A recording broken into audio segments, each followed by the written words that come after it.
दोस्तों तो जल्द ही मार्केट में एक और मेन बोर्ड आईपीओ ओपन होने वाला है और ये आईपीओ है गोदावरी बायो रिफाइनरी का आईपीओ। तो चले जानते हैं कि आईपीओ कब से ओपन होने वाला है, कंपनी क्या काम करती है, कंपनी के फाइनेंशियल कैसे हैं और इस आईपीओ में आगे अप्लाई करना चाहिए या फिर नहीं करना चाहिए। तो इससे पहले कि मैं वीडियो को शुरू करूँ, अगर आप इस चैनल पर पहली बार विजिट कर रहे हैं या फिर आपने चैनल अब तक सब्सक्राइब नहीं किया है तो चैनल को सब्सक्राइब कर लें और वीडियो को भी लाइक कर दें। यह आईपीओ 23 अक्टूबर से ओपन होने वाला है और 25 अक्टूबर को क्लोज होगा। फेस वैल्यू 10 रुपये पर शेयर है। बुकिंग प्राइस 352 है और आईपीओ में 42 शेयर्स का लॉट है।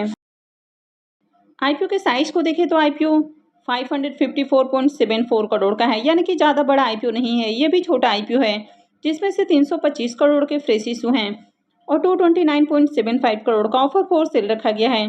ये मेन बोर्ड आईपीओ है तो कंपनी बीएससी और एनएससी के ऊपर लिस्ट होने वाली है। आईपीओ में रिजर्वेशन पोर्शन को देखें तो क्यूआईबीज के लिए आईपीओ में 50% का पोर्शन है, रिटेलर्स के लिए 35% और एचएनआईज के लिए 15% का पोर्शन दिया गया है। आईपीओ में लॉट साइज को देखें तो आईपीओ में 42 शेयर्स का एक लॉट होने वाला है और एक लॉट के ऊपर इन्वेस्टमेंट अमाउंट 14,784 रहेगा।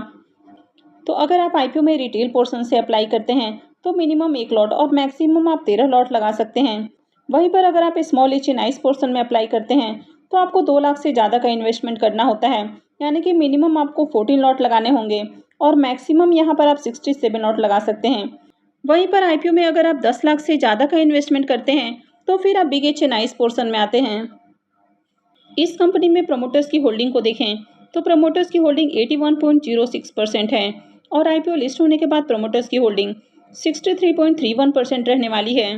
गोदावरी बायो रिफाइनरी आईपीओ की अगर बिजनेस के बारे में बात करें तो ये कंपनी 1956 में इनकॉर्पोरेट हुई है, यानी कि बहुत ही पुरानी कंपनी है और ये कंपनी एथेनॉल बेस्ड केमिकल की मैन्युफैक्चरिंग करती है। 30 जून 2024 तक इसकी कैपेसिटी की बात करें तो इसकी जो एथेनॉल प्रोडक्शन की कैपेसिटी है वो 570 के एलपीडी देखने को मिल जाता है।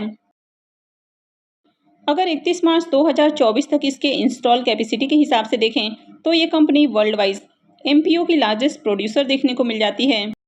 ये कंपनी नेचुरल 1,3-ब्यूटेन-डाइल की मैन्युफैक्चरिंग 2 कंपनियों में से एक है और इंडिया में ये इकलौती कंपनी है जो बायो एथिल एसीटेट बनाती है। तो कंपनी की अगर प्रोडक्ट पोर्टफोलियो को देखें तो इसमें कंपनी पावर जनरेशन करती है, इसके अलावा bio based chemical, sugar, various grades of ethanol, तो ये सारी चीज़ें आपको इसके प्रोडक्ट पोर्टफोलियो में देखने को मिल जाता है। तो इसके जो प्रोडक्ट हैं वो काफ़ी अलग अलग तरह के इंडस्ट्रीज़ के अंदर यूज़ किए जाते हैं, जैसे कि फूड है, बेवरेजेस है, फार्मास्यूटिकल है, फ्लेवर है, fragrances, power, fuel, personal care और कॉस्मेटिक इंडस्ट्रीज़। यानी कि कंपनी जो केमिकल बनाती है तो उनका यूज़ काफ़ी तरह के इंडस्ट्रीज़ के अंदर किया जाता है। तो फिलहाल इस कंपनी के पास देखें तो 3 रिसर्च एंड डेवलपमेंट फैसिलिटीज़ हैं। तो अक्टूबर 2024 तक की बात करें तो कंपनी के नाम पे 18 पेटेंट और 53 रजिस्ट्रेशंस हैं। तो कंपनी के अगर कुछ क्लाइंट को देखें तो यहाँ पर कई सारे कंपनी के क्लाइंट आपको देखने को मिल जाते हैं। तो इसमें Hershey India private limited, Hindustan Coca Cola beverages private limited, इसके अलावा और भी कई सारे नाम आपको यहाँ पर देखने को मिल जाते हैं। तो कंपनी अभी 12 से भी ज़्यादा कंट्रीज़ को अपने प्रोडक्ट सर्व कर रही है। तो इसमें Australia, China, Germany, France, Italy, Japan, Kenya, Netherland, Singapore, UK, UAE, Indonesia और यूएस देखने को मिल जाता है।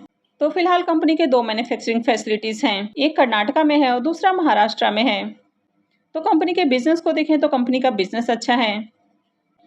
अब इस कंपनी के फाइनेंशियल को देखें तो फाइनेंशियल 22, 23, 24 और फाइनेंशियल 25 के एक क्वार्टर यानी कि 3 मंथ के फाइनेंशियल हैं। तो सबसे पहले अगर कंपनी के एसेट को देखें तो ईयर ऑन ईयर कंपनी के एसेट के अंदर ग्रोथ देखने को मिली है। कंपनी के रेवेन्यू को देखें तो फाइनेंशियल 24 के अंदर कंपनी का रेवेन्यू डाउन देखने को मिल रहा है, यानी कि फाइनेंशियल 22 के अंदर 1709 करोड़ का रेवेन्यू है, फाइनेंशियल 23 में 2000 करोड़ से ज़्यादा का रेवेन्यू है और फाइनेंशियल 24 के अंदर देखें तो 1700 करोड़ का रेवेन्यू देखने को मिल रहा है, यानी कि रेवेन्यू के अंदर गिरावट देखने को मिल रही है। कंपनी के प्रॉफिट को भी देखें तो फाइनेंशियल 22 में कंपनी 19 करोड़ का प्रॉफिट बना रही है, फाइनेंशियल 23 में भी देखें तो 19.5 करोड़ से ज़्यादा का प्रॉफिट है, लेकिन फाइनेंशियल 24 के अंदर देखें तो यहाँ पर 12 करोड़ का प्रॉफिट देखने को मिल रहा है। तो प्रॉफिट के अंदर भी गिरावट देखने को मिली है और फाइनेंशियल 25 के एक क्वार्टर में देखें तो ये आपको लॉस में देखने को मिल रहा है, यानी कि 26 करोड़ के लॉस में कंपनी देखने को मिल रही है। कंपनी के नेटवर्थ को देखें तो कंपनी का नेटवर्थ बढ़ते हुए देखने को मिला है। इसके रिजर्व को भी देखें तो इसका रिजर्व भी पहले के मुकाबले इंक्रीज हुआ है, लेकिन इसमें ज़्यादा ग्रोथ नहीं आई है। लेकिन अगर कंपनी के ऊपर कर्ज को देखें तो कंपनी के ऊपर डेट आपको काफ़ी हेवी देखने को मिल रहा है, क्योंकि कंपनी के पास अभी देखें तो 432 करोड़ का रिजर्व है और कर्ज को देखें तो 703 करोड़ से ज़्यादा का कर्ज है, यानी कि कर्ज काफ़ी ज़्यादा है कंपनी के ऊपर। वैसे कंपनी आईपीओ से जो फंड रेज करेगी तो उसमें से भी कुछ पैसा कर्ज के भुगतान में खर्च करने वाली है, लेकिन उसके बावजूद भी कंपनी के ऊपर डेट आपको थोड़ा ज़्यादा ही देखने को मिलेगा। तो फिलहाल कंपनी देखें तो लॉस में देखने को मिल रही है और फाइनेंशियल 24 के बाद से कंपनी के प्रॉफिट के अंदर भी गिरावट देखने को मिली है, यानी कि कहीं से भी कंपनी के फाइनेंशियल बढ़िया देखने को नहीं मिल रहे हैं। अब कंपनी को देखें तो 1800 करोड़ के वैल्यूएशंस के अराउंड अपना आईपीओ लेकर आई है। आरओई और आरओसी को देखें तो दोनों ही नेगेटिव देखने को मिल रहा है। डेट टू इक्विटी रेशियो 3 से एबव है, तो कंपनी के ऊपर डेट काफ़ी हेवी है। हालांकि कंपनी आईपीओ से जो फंड रेज करने वाली है तो उसमें से कुछ पैसा कर्ज के भुगतान के ऊपर भी खर्च करेगी, लेकिन उसके बावजूद भी कंपनी के ऊपर डेट आपको ज़्यादा ही देखने को मिलेगा। और इसके पैट मार्जिन को देखें तो ये भी नेगेटिव देखने को मिल रहा है, यानी कि कंपनी के फाइनेंशियल कहीं से भी अच्छे नहीं हैं। और इसके पी मल्टीपल को देखें तो 120 से एबव इसका पी मल्टीपल देखने को मिल रहा है, यानी कि कंपनी भी बहुत ज़्यादा ओवर वैल्यूड प्राइस के ऊपर आईपीओ लेकर आई है। तो कोई भी कंपनी अगर बहुत ज़्यादा ओवर वैल्यूड प्राइस के ऊपर अपना आईपीओ लेकर आती है तो फिर उस आईपीओ से प्रॉफिट बनने की उम्मीद कम रहती है। और इस तरह के आईपीओ जो कि बहुत ही ज़्यादा एक्सपेंसिव आपको देखने को मिलते हैं, तो जनरली इनका ग्रे मार्केट में प्रीमियम भी बढ़िया प्राइस के ऊपर देखने को नहीं मिलता है और लिस्टिंग भी बढ़िया नहीं होती है। तो अगर इस आईपीओ को इसके लिस्टेड पेयर से कंपेयर करें तो इस कंपनी का जो पी मल्टीपल है वो 120 से भी एबव देखने को मिल रहा है। वहीं पर अगर इसके लिस्टेड पेयर्स की बात करें तो अल्काइल निमाइन का जो पी मल्टीपल है वो 78.84 का है। जुबिलेंट इंग्रेविया का पी मल्टीपल 64.10 का है। लक्ष्मी ऑर्गेनिक का 65.11 का। ईद पेरी का 16.69 का, यानी कि यहाँ पर आपको बहुत सारे इसके लिस्टेड पेयर देखने को मिल रहे हैं। तो अगर उनके पी मल्टीपल को देखें तो इस कंपनी से काफ़ी सस्ता देखने को मिल रहा है, यानी कि कंपनी बहुत ही ज़्यादा ओवर वैल्यूड देखने को मिल रही है। तो ये कंपनी बहुत ही एक्सपेंसिव प्राइस के ऊपर अपना आईपीओ लेकर आ रही है। एक तो कंपनी के फाइनेंशियल भी अट्रैक्टिव नहीं है और आईपीओ का प्राइस भी हाई रखा गया है। आईपीओ के ऑब्जेक्टिव की बात करें कि कंपनी आईपीओ से जो फंड रेज करने वाली है तो उसका यूज कहाँ करेगी, तो सबसे पहला ऑब्जेक्टिव हो जाता है रीपेमेंट और प्रीपेमेंट, यानी कि कंपनी अपने कर्ज का भुगतान करने वाली है। तो आगे कंपनी का कर्ज आपको कम होते हुए देखने को मिलेगा।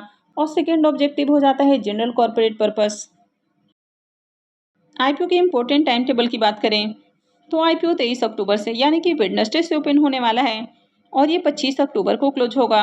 आईपीओ का अलॉटमेंट डेट 28 अक्टूबर है। रिफंड डेट 29 अक्टूबर रहेगा। क्रेडिट डेट भी 29 अक्टूबर है और आईपीओ की लिस्टिंग 30 अक्टूबर को होने वाली है।